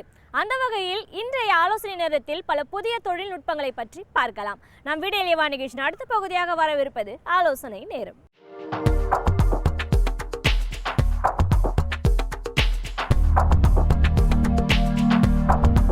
வணக்கம்.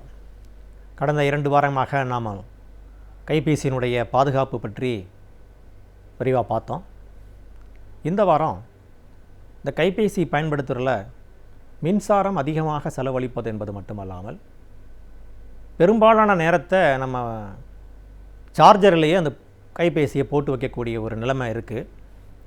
ஸ்மார்ட் ஃபோன் வந்ததுக்கப்புறம் நம்ம அதிகப்படியான பயன்பாடுகளை பயன்படுத்துறதுனால, அந்த அப்ளிகேஷன்ஸை பயன்படுத்துறதுனால இந்த பவர் கன்சம்ஷன் அதிகமாக தான் இருக்குது. இதை சில சாதுரியமான முறையில் நம்ம இந்த கைபேசியை பயன்படுத்தினோம்னா இந்த பவர் கன்சம்ஷனை குறைக்கலாம். உதாரணமாக இந்த பிரைட்னஸ், இந்த கம்ப்யூட்டருடைய வெளிச்சம் ரொம்ப அதிகமாக இருந்தால் பவர் அதிகமாக தேவைப்படும். ஸோ அதனால் அதில் ஒரு ஆப்ஷன் இருக்குது. அந்த ஆப்ஷனில் போய் நம்ம அது டெமோவில் காட்டுவோம். அந்த பவருடைய வேகத்தை, அந்த வெளிச்சத்தினுடைய வீரியத்தை குறைக்கிற மாதிரி ஒரு ஆப்ஷன் இருக்குது. ஸோ அந்த வீரியத்தை குறைச்சோம்னா பவர் கொஞ்சம் கம்மியாகும். அப்புறம் நமக்கு என்ன பழக்கம் கேட்டிங்கன்னா, ஒரு ஆப்ஸை திறந்த உடனே மெயிலை பார்க்குறோம், மெயிலை மினிமைஸ் பண்ணிடுவோம். அதுக்கப்புறம் எஸ்எம்எஸை பார்ப்போம், அதை மினிமைஸ் பண்ணிடுவோம். அப்புறம் பேங்க் ஒரு வெப்சைட்டுக்கு போய் ட்ரான்சாக்ஷன் பண்ணுவோம், மினிமைஸ் பண்ணிடுவோம். ஆக இந்த மாதிரி ஒவ்வொரு முறையும் நம்ம பண்ணிகிட்டு இருக்கப்ப அதெல்லாம் நம்ம மினிமைஸ் பண்ணுறப்ப அது முழுவதுமே மூடப்படாமல் திறந்திருக்கிறதன் காரணமாக பவர் அதிகமாக சாப்பிடும், மின்சாரம் தேவைப்படும். அதுக்கு என்ன பண்ணணும், பயன்படுத்த இல்லாத நேரத்தில் அந்த பயன்பாடுகளை நம்ம என்ன பண்ணணும், மூடிடணும். ஸோ அதனால் அன்யூஸ்டு ஆப்ஸை நம்ம அப்பப்போ க்ளோஸ் பண்ணிக்கிட்டே வந்தால் தான் இந்த பவர் கன்சம்ஷன் கம்மியாகும். முக்கியமாக சிக்னல் அதிகமாக இல்லாத இடத்துல நம்ம பேச முயற்சித்தாலும் அது அதிகமான பவரை இழுக்கிறதுக்கு முயற்சி செய்யும். இந்த அதிகமான ஆப்ஸை குறைக்கிறது மட்டும் இல்லாமல் சில பயன்பாடுகள், உதாரணமாக நீங்கள் வைஃபை பயன்படுத்துகிறீங்க, செல்லுலார் டேட்டாவை பயன்படுத்துகிறீங்க, ப்ளூடூத்தை பயன்படுத்துகிறீங்க அப்படின்னா 3யும் ஒரே நேரத்தில் நம்ம பயன்படுத்த மாட்டோம்னு நினைக்கிறேன். அதனால் வைஃபை பயன்படுத்துறதுல மற்ற 2யும், ப்ளூடூத்தையும் செல்லுலார் டேட்டா, அந்த டேட்டா கார்டையும் நீங்கள் மூடி வைக்கிறது நல்லது. அதே மாதிரி வைஃபை பயன்படுத்தாத போது வைஃபையை மூடி வைக்கிறதும், ப்ளூடூத் பயன்படுத்தாத போது ப்ளூடூத்தை மூடி வைக்கிறதும் தான் ஒரு புத்திசாலித்தனமானது. சில நேரங்களில் நீங்கள் படுக்க போகிறீங்கன்னு வச்சுங்களேன், சில முக்கியமான வேலையில் இருக்க போகிறீங்க, ஒரு கூட்டத்தில் கலந்துக்க போகிறீங்க, அந்த நேரத்தில் அந்த இதை நம்ம பயன்படுத்த போகிறது இல்லைங்கிறப்ப என்ன பண்ணலாம், இந்த எல்லா அப்ளிகேஷன்ஸ்லையுமே நம்ம மூடி வைக்கிறது நல்லது. அதுக்கும் ஒரு ஆப்ஷன் இருக்குது. நீங்கள் அதில் ஏரோப்ளைன் மோட் அப்படின்னு ஒன்று இருக்கும். அந்த மோடில் போய் நீங்கள் பண்ணிட்டீங்கன்னா இந்த வகையான எல்லா கனெக்ஷன்ஸுமே உங்களுக்கு நிறுத்தப்படும். இப்படிப்பட்ட முறையில் நீங்கள் அந்த பவர் சேவிங்ஸை நம்ம மனசில் வச்சுக்கிட்டு பண்ணலாம். அப்புறம் சில பாதுகாப்பு முறைன்னு சொல்ல போகிறப்ப இன்னொன்று நினைவுக்கு வருது. இந்த வைஃபை பயன்படுத்துறது நம்ம ஒரு பொதுவான இடத்துல, ஒரு ஹோட்டல்லையோ ஏர்போர்ட்லேயோ பொதுவான இடத்துல இருக்கிற வைஃபையை பயன்படுத்துறதுக்கு முன்னால் ஒரு தடவைக்கு 2 தடவை யோசிக்கணும். என்ன தான் செக்யூர்டாக சொல்லப்பட்டாலும் கூட ஒரு காமன் நெட்வொர்க்கில் போய் நம்முடைய முக்கிய தகவல்களை, யூசர் நேமை, பாஸ்வேர்டை பண்ணோம்னா அது திருடப்படக்கூடிய வாய்ப்புகள் அதிகமாக இருக்குது. அதே மாதிரி சில பேர் என்ன செய்வாங்க, தன்னுடைய கைபேசியில் யூசர் நேம், பாஸ்வேர்டை சேமித்து வச்சுருவாங்க. அதுவும் நல்லதல்ல. இந்த பவர் சேவிங்ஸை நிறைய பவர் பேக்கப்லாம் வருது, அதையும் பயன்படுத்திக்கலாம். ஆக இதுவரை நாம் கைபேசியினுடைய பயன்பாட்டினுடைய பாதுகாப்பு முறைகளோடு அதற்கான மின்சாரத்தை எப்படி சிக்கனமாக பயன்படுத்துறதுன்னு பற்றியும் பார்த்தோம். நாம் வாழும் சூழலை அழகாக பாதுகாத்து கொண்டால்தான் நம் வாழ்வும் சிறப்பாக அமையும். அந்த வகையில் நம் சுற்றுச்சூழலை நாம் எவ்வாறு அழகாக பாதுகாத்து கொள்ளலாம் என்பதை பற்றி நம்மிடையே பேச வருகிறார் டாக்டர் வின்சென்ட் அவர்கள். நம் வீடியோ நிகழ்ச்சி நிறைவு பகுதியாக வரவிருப்பது சுற்றுச்சூழல்.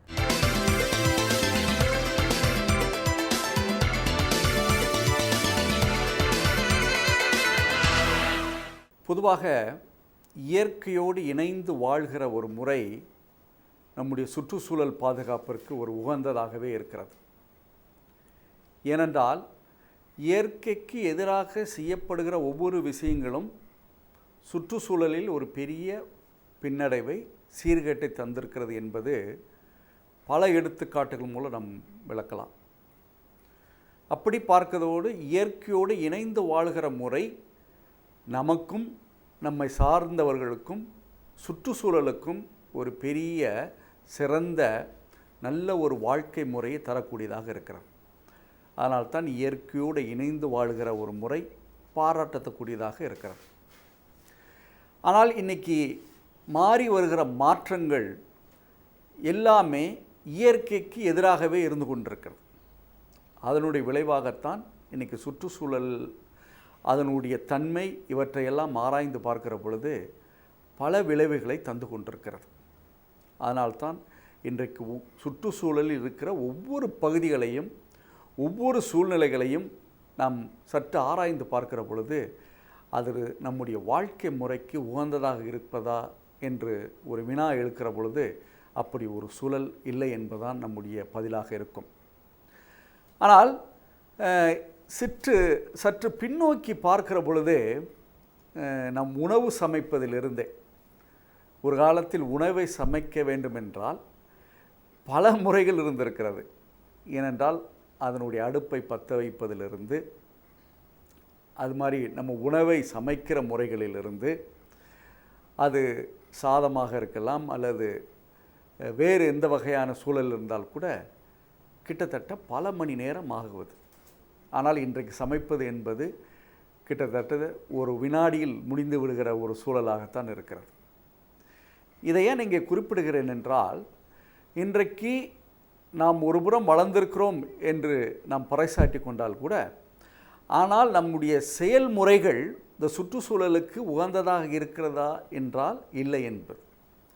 அதனுடைய விளைவாகத்தான் இன்றைக்கு நம்முடைய வாழ்க்கை முறையை அடிப்படையாக வைத்து த லைஃப் ஸ்டைல் டிசீஸ் என்று சொல்கிறார்கள். வாழ்க்கை முறையினால் ஏற்படுகிற நோய்கள் என்றே இன்றைக்கி ஒரு பட்டியலில் கொடுக்கப்பட்டிருக்கிறது. அது உணவு தயாரிக்கிறதுலேருந்து அது ஆரம்பித்திருக்கிறது. ஏனென்றால் நாம் உணவில் இருக்கின்ற புரதம், கார்போஹைட்ரேட், கொழுப்பு இது போன்ற பொருட்கள் சரியான முறையில் அங்கே உணவு தயாரிக்கிற பொழுது அதில் ஏற்படுகிற சில வேதியியல் மாற்றங்கள் நம்முடைய உடலுக்கு உகந்ததாக இருக்க வேண்டும். அதனால்தான் ஒரு சமையல் செய்கிற பொழுது அங்கே ஏற்படுகிற அந்த ஸ்லோ என்று அதாவது மிதமாக அதனுடைய வெப்பம் அதிகரித்து உணவு தயாரிக்கின்ற அந்த முறை நமக்கு உடலுக்கு மிகவும் உகந்ததாக இருந்திருக்கிறது.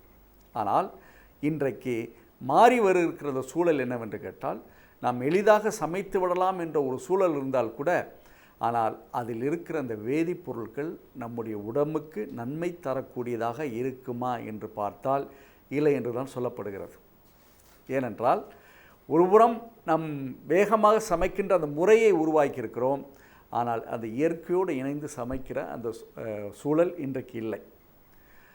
அடுத்து நம்முடைய ஒவ்வொரு பழக்க வழக்கத்திலும் கூட ஒரு காலத்தில் நாம் பல இடத்திற்கு கால்நடையாக சென்று நம்முடைய அது பள்ளிக்கு செல்வதாக இருந்தாலும் சரி, வேலைக்கு செல்வதாகவும் சரி, கல்லூரிக்கு செல்வதாக இருந்தாலும் சரி, அல்லது ஒரு நிகழ்வை நாம் கலந்து கொள்வதாக இருந்தாலும் சரி, பல நேரங்களில் நம்முடைய கால்நடையாக செல்கிறதற்குரிய பழக்கம் இருந்தது. ஆனால் இன்றைக்கு அந்த நிலை மாறிவிட்டதனுடைய காரணமாக இன்றைக்கு சொல்லப்படுகிற விஷயம் என்னவென்று கேட்டால் இந்தியாவில் பல வகையான சூழலான அமைப்புகள் இருந்தால் கூட நம்முடைய அந்த நடை அதாவது கால்நடையாக செல்கிற அந்த பழக்க வழக்கம் இல்லாதனுடைய விளைவாக இன்றைக்கி சர்க்கரை நோய்க்கு அதிகமாக ஆளாயிருக்கிறோம் என்ற ஒரு சூழல் உருவாகியிருக்கிறது. அதைத்தான் லைஃப் ஸ்டைல் டிசீஸ் என்று சொல்கிறார்கள். இது மாதிரி ஒவ்வொரு நிகழ்வுமே அதே மாதிரி ஒரு ஒரு வீட்டில் அமர்ந்திருக்கிற பொழுது கூட ஒவ்வொரு வேலைக்குமே நாம் சென்று பல இடங்களில் பொருள்களை சேகரித்து வருகிற பழக்க வழக்கம் இருந்தது. ஆனால் இன்றைக்கு உட்கார்ந்து கொண்டே வேலை செய்கிற ஒரு சூழலும் இன்றைக்கி உருவாகி கொண்டிருக்கிறது. இதை ஏன் குறிப்பிடுகிறேன் என்றால், இந்த சுற்றுச்சூழல் பிரச்சனை எப்பொழுது நமக்கு வருகிறது என்றால், நம்ம இயற்கையோடு இணைந்து வாழ்கிற ஒரு முறையை நாம் ஏற்படுத்தி கொள்கிற பொழுது நம்முடைய வாழ்க்கை முறையும் சிறப்பாக அமைகிறது. அதோடு நம்முடைய வாழ்க்கை முறை சிறப்பாக இருக்கிற பொழுது நம்முடைய செயல்பாடுகளும் சிறப்பாக இருக்கிறது. அதன் மூலம் நம்முடைய சுற்றுச்சூழலுமே சிறப்பாக இருக்கக்கூடிய ஒரு வாய்ப்பை தந்து கொண்டிருக்கிறது. அதனால தான் இன்று கூட இந்த வளர்ந்து வருகிற இந்த மாற்றங்களில் இந்த மாதிரி வேகமாக சமைப்பதாக இருந்தாலும் சரி, அல்லது ஒரு இடத்திலிருந்து இன்னொரு இடத்திற்கு நாம் வாகனம் மூலம் செல்வதால் இருந்தாலும் சரி, இது தவறா என்று கேட்டால் தவறு இல்லை. ஆனால் எத்தகைய சூழ்நிலையில் நம்ம அதை பயன்படுத்துகிறோம் என்ற ஒரு சூழலை நம்ம உருவாக்கி கொள்ள வேண்டும். அடுத்து, வளர்ச்சி என்பது நம்முடைய நாட்டிற்கு தேவை. ஏனென்றால் பல மக்கள் தொகை பெருக்கமுள்ள இந்த நாட்டில் வளர்ச்சி தேவைப்படுகிறது. அதோடு மக்களுக்கு தேவையான பொருட்களை கொடுக்கக்கூடிய ஒரு சூழலிலும் நம்ம இருந்து கொண்டிருக்கிறோம். ஆனால் அதையும் தாண்டி நம்முடைய சுற்றுச்சூழலையும் சரியாக பாதுகாக்கிற பொழுது இன்று மட்டுமல்ல, வருகிற தலைமுறைக்கும் இந்த இயற்கையினுடைய வளங்களை, இந்த இயற்கையினுடைய பொக்கிஷத்தை அவர்கள் கையில் ஒப்படைக்கிற அந்த தன்மை இருக்க வேண்டும். அதை தாண்டி நம்முடைய எத்தகைய வாழ்க்கை முறை இருந்தால் கூட அது பிறருக்கும் வருகிற தலைமுறைக்கும் அது பயன்படுவதாக இருக்க முடியாது.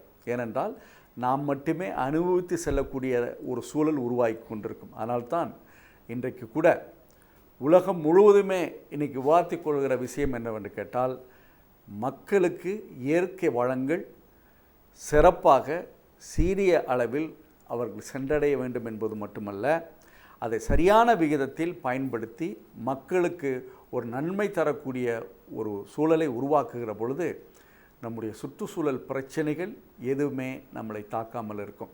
ஏனென்றால் நம்முடைய வாழ்க்கை முறையே ஒரு இயற்கையோடு இணைந்திருக்கிற அந்த முறையாக இருப்பதனால் நாம் உண்மையிலேயே ஒரு இயற்கையோடு வாழுகிற அந்த பழக்க வழக்கத்தை உருவாக்கி கொண்டு அதன் மூலம் நம்முடைய சுற்றுச்சூழலை பாதுகாப்போம்.